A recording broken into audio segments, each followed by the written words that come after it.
la possibilité d'accomplir tout le projet. Il faut à chaque fois accélérer le rythme de la vie. Et dans son livre, en fait, il fait une forme de pathologie en fait, de ces rapports au temps.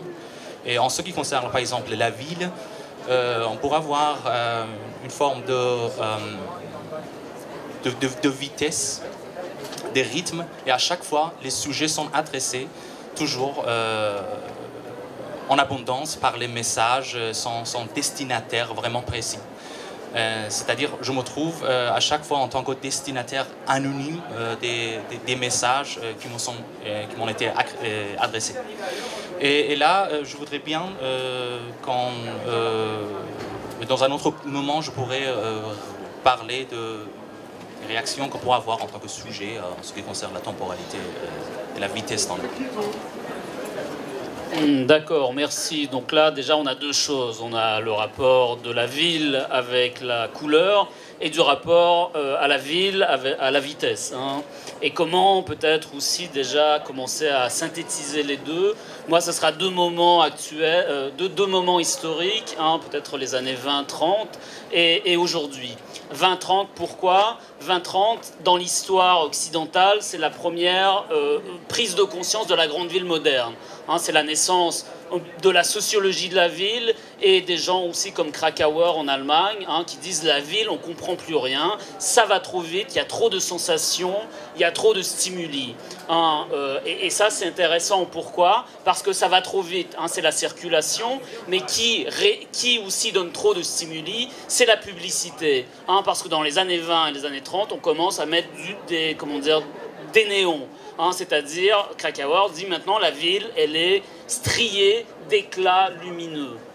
Hein, c'est-à-dire que c'est ça aussi, quand ça va trop vite, il y a aussi des industriels qui disent comment capter l'attention, hein, comment capter l'attention, qui est un grand thème aujourd'hui de philosophie, hein, c'est-à-dire avec les réseaux sociaux, avec Netflix, hein, comment on capte l'attention dans un surplus d'images, c'est souvent avec la couleur.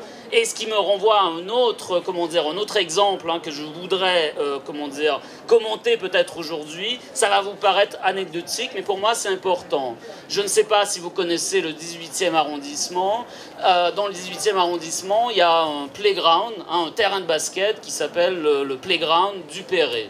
Et ce terrain de basket est absolument fantastique. Pourquoi? Parce que il est de multicolore, du plancher jusqu'au mur, jusqu'au plafond. Et c'est devenu un des lieux phares pour faire des vidéoclips, pour se photographier sur Instagram. C'est-à-dire que là, d'après moi, il y a quelque chose qui est une métamorphose de nos villes, bien évidemment, comme toujours, ça a commencé aux États-Unis, maintenant ça touche Paris, c'est-à-dire que maintenant, pour faire vendre la ville, faire vendre des lieux, c'est plus les néons, c'est ce qu'on appelle en américain du city branding, hein, c'est de faire de... Là, ça commence pas pour rien avec le terrain de sport, hein, c'est-à-dire que si vous le savez, sûrement vous le savez, vous avez tous des baskets. Hein, les baskets, hein, étaient des chaussures de sport. Après, on les a lookées. C'est devenu chez Gucci, vous avez des baskets à 3000 €. Mais maintenant, c'est les terrains de sport qui deviennent lookés, colorés, qui deviennent comme des écrins. Des écrins de mode. En tout cas, d'après moi, il y a quelque chose qui se passe ici. Bon, là, on a dit qu'on annonçait des pistes. J'en dis pas plus et peut-être que, bon, on continue la discussion. Je voudrais bien te poser une question, en fait, en ce qui concerne la fabrique de rouge. Voilà. Comment tu vois, en fait, pourquoi le rouge? Et comment tu vois, comment tu comprends la fabrique d'une couleur, en fait, dans ton roman? Pourquoi le rouge? Parce que le rouge, c'est la couleur du désir, c'est la couleur du trajet vers quelque chose. Et ce qui est très intéressant, c'est que le rouge, c'est la couleur première dans l'histoire de l'humanité, et qu'en fait, le rouge, la création du rouge, le travail par les teinturiers du pigment du rouge, du cinabre, du purpura, etc. C'est ce qui a permis de faire lien entre les villes, de faire commerce pendant des millénaires. Et depuis, les Égyptiens, par exemple, maîtrisaient le rouge. Voilà, donc c'est la couleur rouge.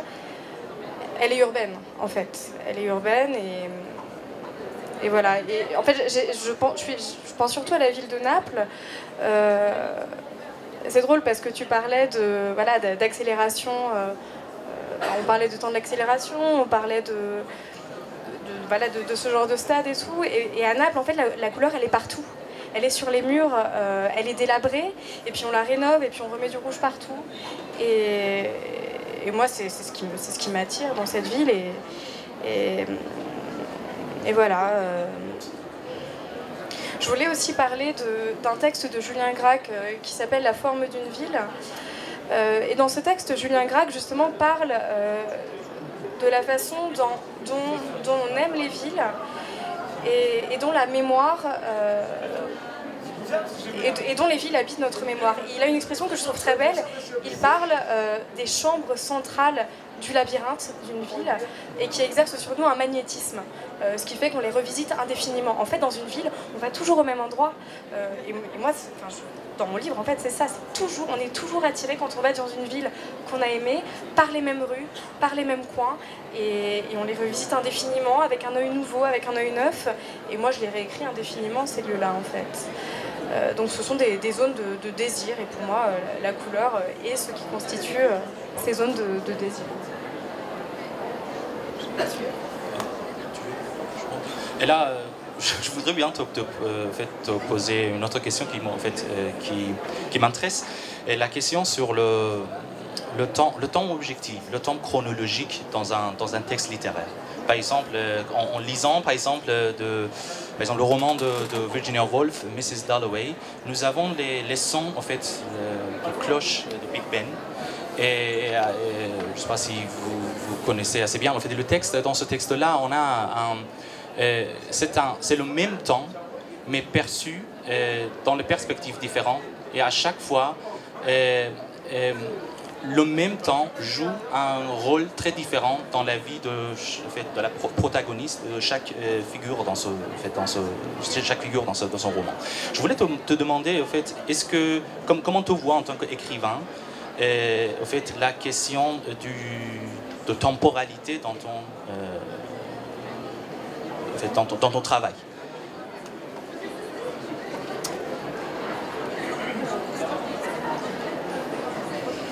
Vaste question.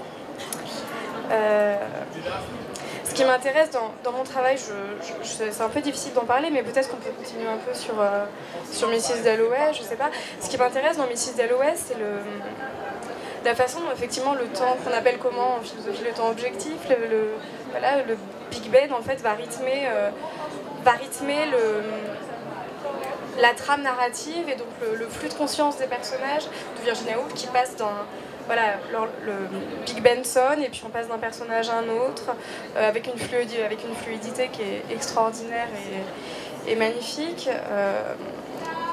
Donc moi, ce qui m'intéresse, c'est la façon dont l'écriture peut effectivement complètement distordre le temps chronologique et s'approprier ce temps-là dans un temps, je sais pas, très subjectif. Oui, ça me fait penser à ce que dit un grand écrivain, poète, philosophe, Jean-Christophe Bailly, qui dit avec d'autres déjà que le concept de ville il est compliqué parce que des gens comme François Choët, qui est une grande urbaniste, dit que la ville n'existe pas. Depuis au Moyen-Âge, c'était simple, il y avait une frontière entre la ville et la campagne. Aujourd'hui, administrativement, on sait où s'arrête Paris, sinon on ne le sait pas trop. C'est une espèce de grand flux urbain.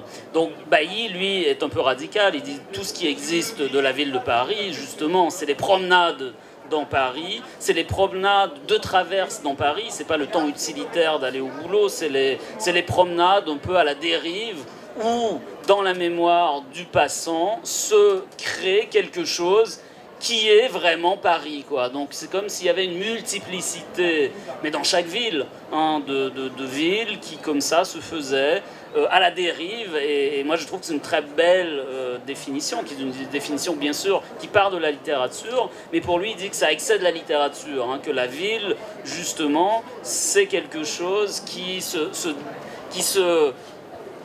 c'est des traces, hein, c'est une mémoire, comme une multiplicité de mémoires qui se fait sans cesse dans la dérive, ça peut être des répétitions, hein, comme tu disais, on revient au même endroit, mais là on revient au même endroit, on ne sait pas pourquoi on revient au même endroit, mais parce qu'il nous attire, hein, et pour nous c'est ça, telle ou telle ville. Donc c'est intéressant parce que bon, toi tu parlais de la vitesse, hein, la vitesse du monde moderne, c'est le contraire, c'est l'apothéose du temps utilitaire qui détruit peut-être justement ce rapport, je dirais, un peu non déterminé à la ville.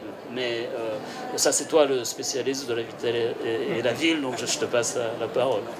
Tout ce que tu disais, au fait, ça me rappelle de ce que Paul Ricoeur, en fait, appelle le temps monumental, en fait, dans son livre sur le temps récit. À savoir, il y a une poussée, il y a un aspect du temps, quand le temps devient, en fait, les moments de temps montrent leur côté irrévocable. C'est-à-dire les dernières cloches, au fait, quand un condamné à mort, au fait, entendre, ou bien les dernières minutes de la vie de quelqu'un ou un grand événement. En fait, là, nous avons affaire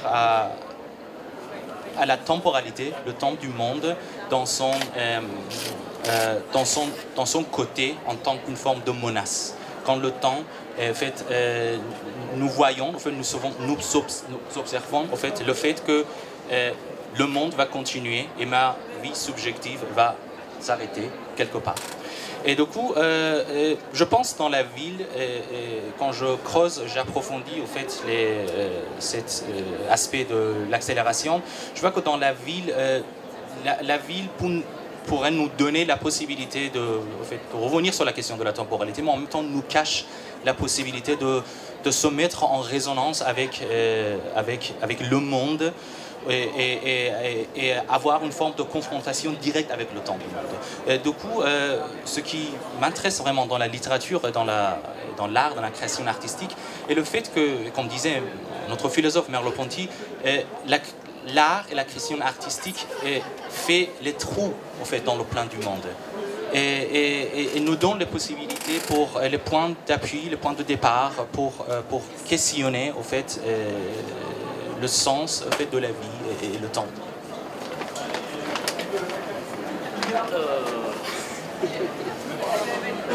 Oui. Non, mais c'est un peu, oui, c'est ce que disait Bailly aussi. Sûrement plusieurs auteurs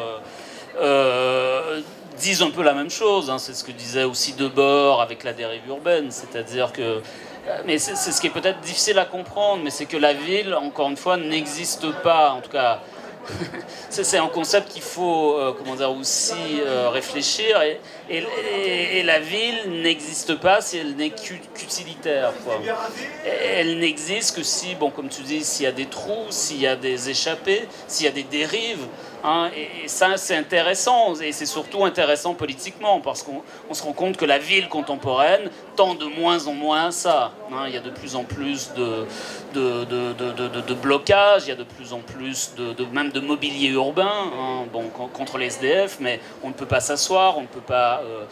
donc la ville hein, essaie de nous contraindre aussi dans des chemins préconçus. Hein, et donc ça devient aussi... Peut-être ce qui peut vous paraître abstrait, c'est une question éminemment politique. Hein. Je ne sais pas ce que tu en penses, mais sûrement que vous êtes d'accord un peu avec moi. Ben, peut-être pas non plus, mais ça c'est l'essence de la discussion. En fait, quand je pense au côté en fait, politique de la ville, je dois penser immédiatement en fait, à Platon, en fait, l'idée qu'il y a police, et dans la police, on a en fait, les lois, et on a un statut des citoyens avec le droit de vote. Et puis on a Hora, en fait, une forme d'espace qui est à la périphérie de la ville. Et dans cet espace-là, on a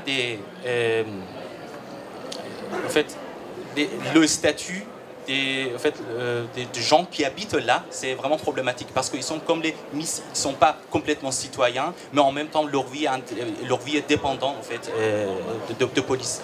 Et la question, pour moi, en fait, se pose aujourd'hui dans le contexte politique d'aujourd'hui, pas vraiment dans la périphérie et la frontière de la ville, mais en ce qui concerne, par exemple, la grande question en Allemagne, la question de l'intégration, par exemple, parce qu'il y avait des grandes vagues des réfugiés en Allemagne, à Berlin, et normalement on en parle, et toutes les discussions sont autour d'un concept de l'intégration.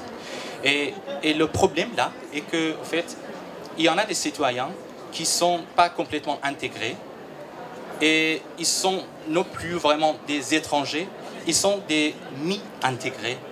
Ils ne sont pas complètement intégrés, ils sont à moitié intégrés. Et ça problématise l'identité de la ville. Ça problématise l'identité de Berlin. Qu'est-ce que ça veut dire être berlinois aujourd'hui? Et là, je pourrais dire que, en fait, malheureusement, ça n'a pas donné vraiment la possibilité de poser en fait, cette question au niveau philosophique. Mais je pense que cette tension, déjà, au niveau politique, est assez existante et présente en fait, à Berlin. Tu voudrais en fait lire un autre passage de ton livre?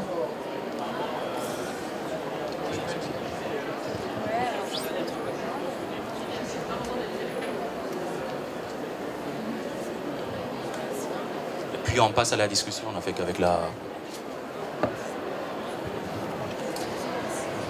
Oui, peut-être que je peux lire un des passages sur Naples et sur ce que c'est que d'arriver en étrangère dans cette ville qu'on aime. Être à Naples maintenant, plonger dans la sauvagerie carnivore de cette ville, dans l'ampleur de son nom magnifique, arpenter les rues sales et sombres, mues par une faim dévorante, et me reposer dans un lent regard porté sur le Vésuve. Douceur des courbes et corps de mer où le feu gronde. La mer qui surveille, une mer qui veille, comme je veillerais à Myre. Où est-ce que je vis? Regard que tout nourrit à Naples. Quartier espagnol, les yeux à vif où tout hurle et crie, les murs encore plus sombres et les fruits, les odeurs de poisson. Marcher vers le nord dans les rues de plus en plus désertes. Mi-août, sous la chaleur de plomb, mi-perdre. Monter à pied jusqu'au Museo di Capodimonte, que les avions rasent et dont je vois le ventre, allongé dans l'herbe, somnolent, ayant très soif. 13 heures en août à Mater Dei dans les rues désertes, perdu quand je croyais avancer. Une femme sur un balcon me crie quelque chose en italien ou en napolitain, quelque chose qui sonne comme une mise en garde, que je ne comprends pas. Oui, juste noter que la fabrique du rouge d'Ariane Jousse est en vente à la librairie et qu'elle se fera un plaisir de vous le dédicacer personnellement si vous lui demandez gentiment ou pas gentiment. Donc peut-être qu'il y a des questions, peut-être que ça vous semble abstrait, incompréhensible, abscon ou très intéressant, mais on aimerait bien vous entendre aussi. Donc la parole est à l'assistant aussi. Allez, hop. Bonsoir. Alors j'ai une question. À partir d'un grand critique littéraire allemand du début du XXe siècle, dont l'œuvre commence en 1916 et s'arrête au moment de son suicide à la frontière franco-espagnole en 1940, Walter Benjamin, qui est un immense penseur de la ville et aussi de la littérature. Et vous y avez fait allusion en parlant, notamment toi, Vincent, merci de me laisser le fil, en faisant allusion à l'idée que à la fin du 19e siècle, au début du 20e siècle, et notamment au moment des grands travaux haussmanniens à Paris, Benjamin remarquait, Benjamin était aussi un grand berlinois, Abed, remarquait que là, nous devenons pauvres en expérience à cause de l'accumulation de stimuli nerveux qui excèdent nos possibilités de réception sensibles. Et il explique, enfin, il imagine, il rêve, que cette pauvreté en expérience correspond à un moment de la littérature pour lequel on est dans une fin du récit et de la possibilité d'une narration et de reconstituer un temps du récit épique, et ça correspond à la naissance, à la nécessité de la naissance du roman. Donc le roman, dans le fond, le roman moderne naît de la brisure du récit par aussi une expérience qui est celle du citadin du début du XXe siècle. Et j'ai pensé à la ville de Naples. Je suis allé souvent. Et je me demandais, par rapport à cette configuration conceptuelle de Benjamin, où est-ce qu'elle se situe, comment on peut analyser ce qu'on y vit. Et je me suis dit que ça ne correspondait pas du tout au Paris benjaminien, pour qui, dans le fond, on a le reste d'une capitale du XIXe siècle recouverte, ensevelie par la folie urbaine du XXe siècle. Alors les restes sont comment dire, allégorisés pour Benjamin par les passages. Et à Naples, dans le fond, il y a une espèce de folie permanente, et en même temps, c'est une ville double, c'est un enfer et paradis. C'est une ville où les Napolitains flânent en permanence dans tous les quartiers, et en même temps c'est une ville folle traversée par des hurlements de voitures, des cris de gens, et je me disais en vous écoutant que si on se sert de Benjamin pour essayer de comprendre ce qui se passe à Naples, ça cloche. Ça cloche, c'est-à-dire ça s'ajuste pas parfaitement avec son analyse des transformations parisiennes. Et je me suis demandé, en partant de cette idée, est-ce qu'il y a des... comment dire, un roman particulier qui correspond à la ville de Naples, ou est-ce qu'on est encore dans le récit? Alors j'ai pensé à ce livre que j'ai pas lu, que certains d'entre vous connaissent peut-être, c'est L'Amie prodigieuse, qui a fait un tabac. Et L'Amie prodigieuse, c'est un récit épique. Et je me suis dit que dans le fond, peut-être que la littérature comment dire, suscitée par la ville de Naples n'était pas encore moderne, qui a un côté pré-moderne. Mais peut-être qu'il y a d'autres récits, vous connaissez d'autres récits. Moi j'en connais, mais je pense pas que ce sont des choses qui pourraient correspondre à ce que Benjamin pense comme modernité en littérature, c'est-à-dire remémoration à la fois d'un passé enseveli et de quelque chose de l'ordre d'une césure. Voilà, j'essaie de bricoler des choses à partir de ce que vous avez dit.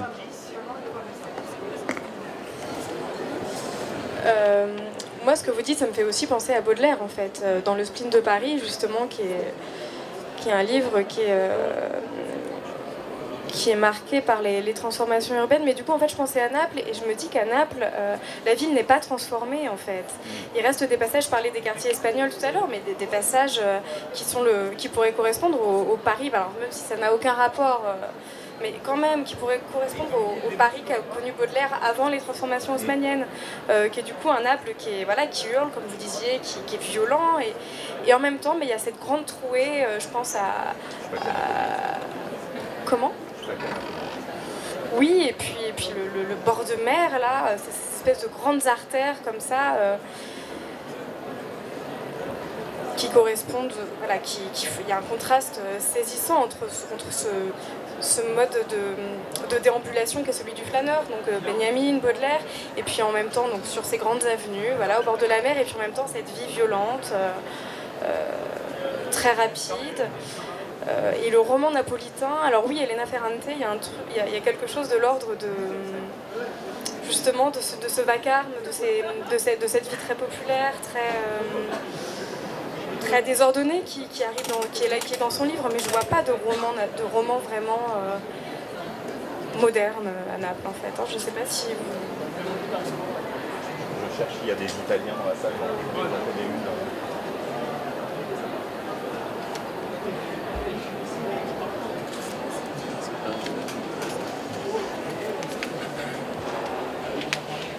Merci. Je vais me permettre 3 questions.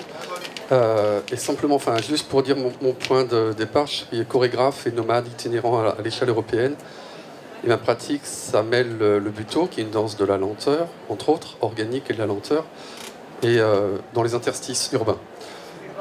3 questions, vous êtes 3, ça tombe bien.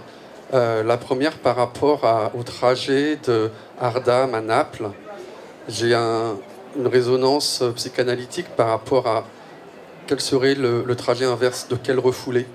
Est-ce que ça concernerait qui? Quelle époque? Quel profil de personnages, de fiction ou de choses qui peuvent résonner dans nos propres parcours?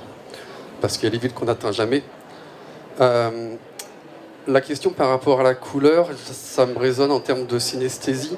C'est clairement une discrimination des autres sens. Est-ce que c'est volontaire? Est-ce que c'est subi dans notre expérience urbaine? Et la troisième question, un peu en résonance avec l'actualité, par rapport aux régions, aux villes mises en quarantaine, ça me fait penser, c'est plus pour l'architecte peut-être par rapport aux villes assiégées. Quand on parlait du siège de Sarajevo, du siège de Raqqa, de quoi on parle, de quelle expérience humaine par rapport à l'urbanité quand on est témoin ou spectateur de ça à distance. Et voilà, ce lien entre ville assiégée, ville en quarantaine, et le pont avec Baudelaire qui est mort en quarantaine à Marseille, ce que les Marseillais ignorent et ne revendiquent pas.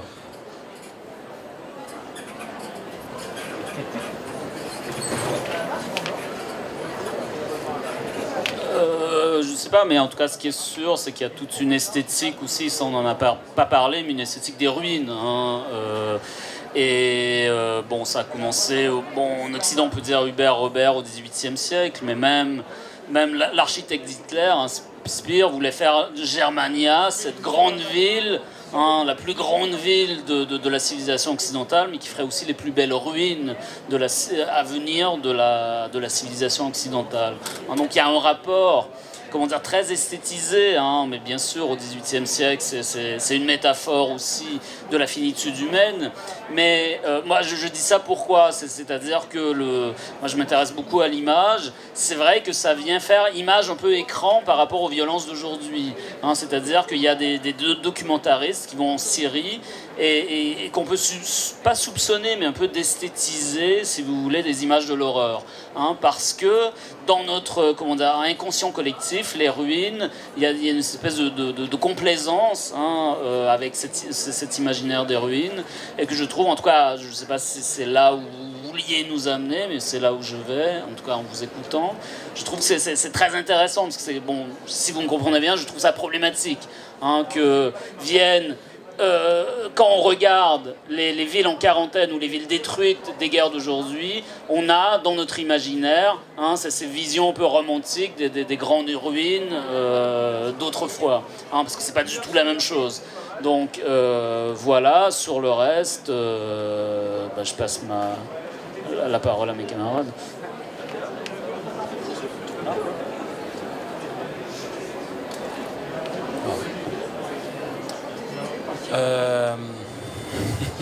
Je voudrais par contre revenir sur la distinction, c'est ce que vous avez dit en ce qui concerne le roman. Ah oui, oui, mais toi et là, je me pose la question, c'est quoi la différence entre le mythe et le roman?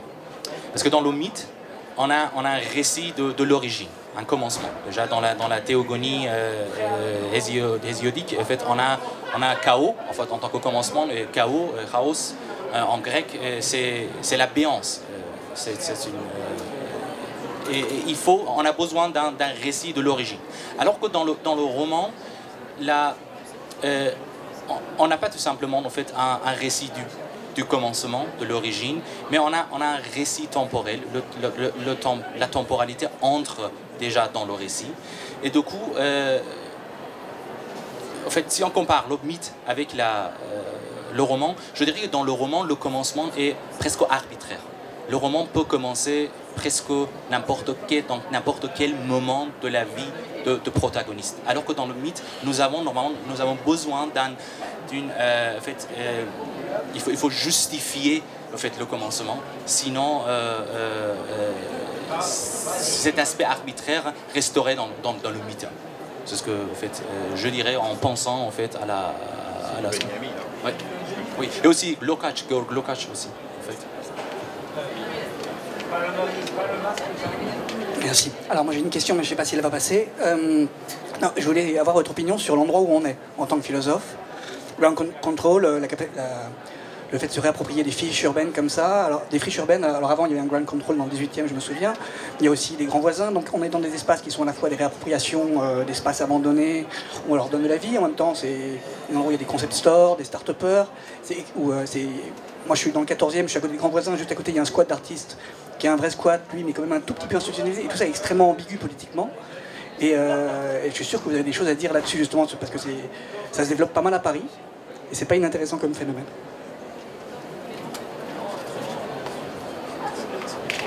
Oui, c'est toute l'ambiguïté. En tout cas, je peux parler parce que je connais un peu les grands voisins. Ce qui est très intéressant, bon, je ne sais pas si vous connaissez les grands voisins, c'est dans le 14e arrondissement. Vous m'arrêtez si je dis des bêtises, mais c'est comme tout un quartier où il y avait un hôpital, en tout cas, bon, et où des jeunes étudiants venant surtout des facs d'architecture, mais aussi des milieux d'art, se sont réappropriés le quartier en essayant de le faire vivre autrement, mais avec un deal un peu bizarre avec la mairie de Paris qui a dit d'accord les gogos, vous faites ce que vous voulez, mais après nous on va faire un quartier écologique. Et là c'est intéressant parce qu'il y a comme les deux modèles d'écologie politique qui se jouent au niveau urbain, c'est-à-dire celui, là je ne veux pas enfoncer le clou, mais celui des socialistes ou en tout cas des politiques un peu mainstream, c'est-à-dire demander à des acteurs plus ou moins crédibles, comme Bouygues, comme d'autres, de faire clés sous main des concepts écologiques, et des jeunes qui sont en train de se radicaliser dans certaines écoles, c'est-à-dire même dans les écoles d'architecture, je sais, parce que certains se font refuser l'accréditation par l'ordre des architectes. C'est une vraie question politique, c'est-à-dire qu'ils disent non, nous notre métier c'est pas de construire des bâtiments, ne serait-ce que des bâtiments propres, c'est de créer, ce qui est la vraie conception, je crois, du politique dans la ville, c'est de recréer des nouveaux liens, c'est-à-dire faire des restaurants autogérés, faire des logements, je veux dire des logements collectifs où on ne fait pas payer les gens, où on paye que l'électricité, où on fait son compost. Ça peut paraître très, des fois on peut rigoler, mais moi j'ai connu les grands voisins, effectivement il se passait quelque chose là-dessus. Je ne veux pas taper sur la mairie de Paris, mais c'est vrai que là on va en faire un joli quartier écologique pour des gens, je veux dire des bourgeois classe supérieure, parce que ça va coûter quand même très très cher, c'est le 14e arrondissement. Donc c'est-à-dire on est passé du tout au tout, d'une expérimentation politique à une espèce de labellisation qui va être très parisien aussi, parce que le parisien veut quelque chose qui soit propre et veut avoir cette bonne conscience maintenant qui est la conscience écologique. Donc bon, je ne sais pas si ça répond un peu à votre question. Bon, c'est mon opinion, je ne sais pas si les autres ont une opinion là-dessus. Juste, je voulais dire que en fait, c'est ce qu'on voit ici. Pour moi, j'habite à Berlin. Pour moi, c'est Berlin. En fait, là, c'est très berlinois. Et là, par contre, à Berlin, c'est pas vraiment, on peut pas dire que en fait c'est surtout en fait dans les quartiers un peu chers et les quartiers bourgeois, c'est plutôt en fait on a récupéré parfois les fabriques, les ruines, et là on a un autre niveau. Et du coup quand j'étais en train de regarder un peu, lire un peu sur le site en fait la description en fait de cet endroit là, je suis tombé sur les commentaires des Allemands, en fait, qui ont écrit des commentaires, en fait. Et là, il était tout à fait fâché. Non, ils sont venus parce qu'ils se sentaient à la maison, mais par contre, quand il fallait payer, et pour eux, c'était la plus voilà, c'était pour eux, parce que on n'est pas habitué à ça à Berlin. Parce que dans le même endroit à Berlin, normalement, c'est le signe en fait,